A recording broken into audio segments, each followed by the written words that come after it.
How's it going, everyone? Got quite a lot to talk about in this video. A notable free upgrade has just dropped for a game that I think is pretty damn good. It will be having its sequel coming to PlayStation 5 tomorrow. Yes, we'll talk all about Hellblade: Senua's Sacrifice and its PS5 upgrade, and some notes on Hellblade 2. I do want to talk about Xbox games coming to PlayStation 5 a little bit. There's a really...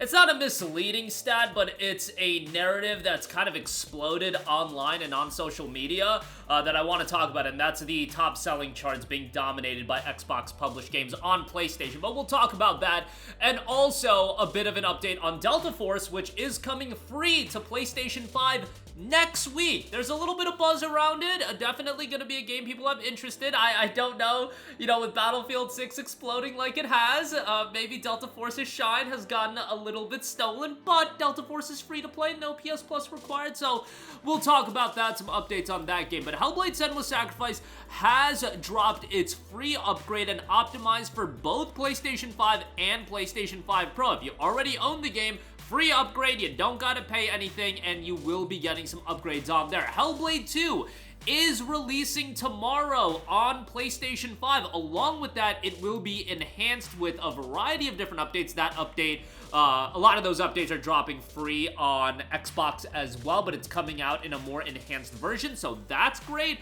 It will be priced at $49.99. Now, Senua's Saga Hellblade 2 is a game that I think from a technical standpoint is outstanding. I think it is a visual delight. The game itself, I definitely have heard mixed things about it. Walking sim, atmosphere sim. The atmosphere is incredible, the visuals are incredible, but $50 for a game like this, I think this is where you run into a little bit of trouble with the delayed releases. And what kind of trouble really is it? Like, the fact is, it's not gonna cost a ton of money to port this game over. It'll sell what it does on launch day, and then over time, as it gets discounted, it'll sell more copies, and really, it's still gonna be a net positive. But I do want to talk a little bit about, oh my god, 6 of the top 10 games, I believe, for the first half of 2025 has been dominated by Xbox titles, and a lot of Xbox published games are in the top of the charts.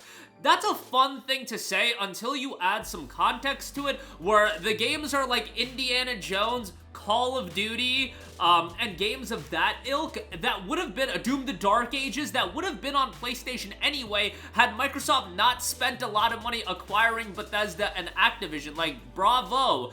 In terms of the one game that was developed in-house by an Xbox studio, Playground Games, Forza Horizon 5, which absolutely outstanding. I am so happy that game did as well as it did on PlayStation and people are flocking to it.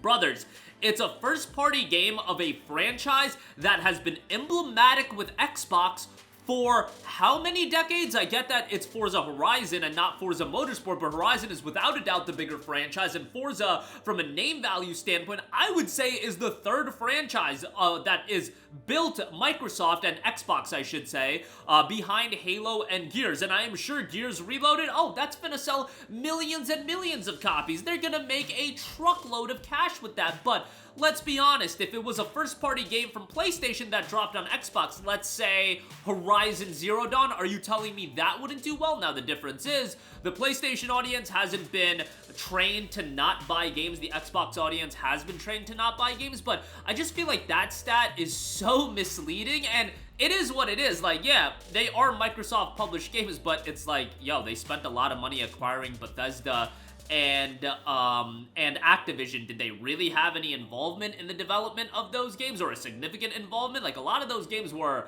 gonna happen regardless. It's not like Microsoft was, oh my god, without Microsoft, Call of Duty Black Ops wasn't gonna happen. Microsoft was the reason that Black Ops 6 came to the market. Like, no, like, in fact, Microsoft is the reason why a lot of games are getting canceled, and not to say PlayStation is completely fair of this, they're canceling games left and right, but let's keep things fair as far as that stat goes, and I bring that up because Senua's Saga is one of those games that, unlike a Forza Horizon, unlike even an Indiana Jones, which I wasn't sure how well that game was gonna do, and relatively to the other big games that have come out this year, again, I don't know exactly if Microsoft is happy with those numbers. I love that game, but I've been vocal on this channel that, it's a delayed release. I wouldn't spend $70 on it right out the gate, but I really did enjoy that game. Senua's Saga, on the other hand, I think is a game a lot of people are going to skip on. Look, it's a super short game.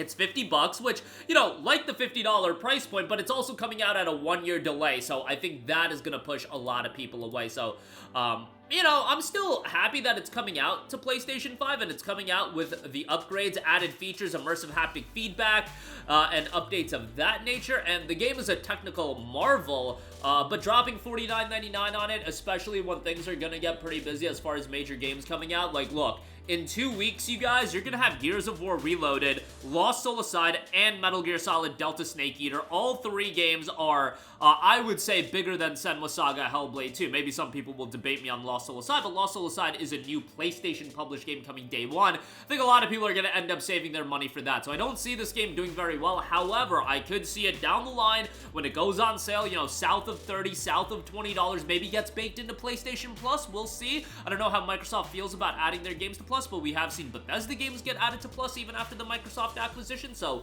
we'll see on that. But, you know, I think down the line it could do fairly well. Initially, I just don't feel that buzz, and I think, hey, if you want a narrative-driven experience for $50, Mafia: The Old Country, I feel like, is the better buy. By the way, just beat that game. I loved it. Definitely had its issues, but loved that game, and I would think your money is better spent on that. But tangent over on all of that. I do quickly want to note that Delta Force is getting some updates ahead of its PlayStation release next week on August the 19th. Now, first of all, they have put out an update for a notice of penalties for violations. This is more in line with the PC version, obviously, with a lot of nonsense going on. The Delta Force security team is committed to maintaining a fair gaming experience and will impose appropriate restrictions on those found to be cheating or in breach of our terms of service. As developers, we understand the importance of ensuring a safe and fun environment for Delta Force players, such as we adopt a zero-tolerance policy towards anyone found to be in violation of our game rules. This includes, but is not limited to, the use of plugins, illegal software, inappropriate behavior, malicious use of exploits or bugs. Once such behavior is discovered, we will immediately launch an investigation and take appropriate action. This includes, but is not limited to, permanent account bans, IP bans, notification, and outside the game, etc. At the same time, we also invite players to actively report inappropriate behavior in the game through reporting channels, and provides as well as through the community in order to maintain a fair and healthy gaming environment. That has been one of the major issues of Delta Force, mind you, the cheating and things of that nature. So hopefully they get that ironed out completely before the console release drops, but you will have console specific you know, matchmaking that you can get into, and you can play with just console players, so you can go that way. There's also a mid-season update, an Alan Walker collab that has been announced. This was announced a few days ago. We'll be rolling out the mid-season update featuring the collaboration with Alan Walker on August 7th with no downtime. Gameplay and matchmaking will not be affected, and this is a collab event running until September the 20th. Legendary bundles will be available, double beats pass, double beats challenges, Alan Walker double airdrops, double beats supplies will be available as well. There's a collab event, a treasure hunt event, windfall event in both modes, new weapons, and operations events as well. So new updates rolling out on that before its August 19th release on PlayStation 5. It will be available absolutely free. Y'all know how free-to-play games work. It will have some microtransactions and things of that nature, but you can play the game totally free. But that'll do it for me. Again, got on a little bit of a tangent, but I've just been seeing that stat of, oh, 6 of the top 10 published games in 2025 so far are, you know, Xbox published games or Microsoft published games, and it's just like, can we add a little bit of context to that statement? Yeah, that's great. I'm really happy that Forza Horizon 5 sold well. That's the one that I'm exceedingly happy about, because that is a first-party game, and that's a franchise that deserves a lot of love, especially with motorsport being in flux. Let's hope that Horizon sticks around for the long term, but yeah, I just feel like that stat's a little bit misleading, and I don't see Hellblade 2 doing all too well, but, you know, down the line, I think at a discount, it'll be a worthwhile pickup. But yeah, there you go with that. That's out tomorrow. Senua Sacrifice, excuse me, free upgrade available now, and some new updates on Delta Force ahead of its August 19th release. That's gonna do it for me. Let me know all of your thoughts in the comment section down below. As always, sound off there. Thank you for watching, and goodbye. Hey guys, we hope you enjoyed the video, and if you did, make sure to hit the subscribe button, and if you're already subscribed, do us a favor and hit the bell icon. This way you'll be notified whenever we post a new video. That's the best way to keep up with all of our uploads, and we usually try to upload 2 videos a day. And with the bell icon hit, you'll be notified whenever we do upload a video. As always, thanks for watching.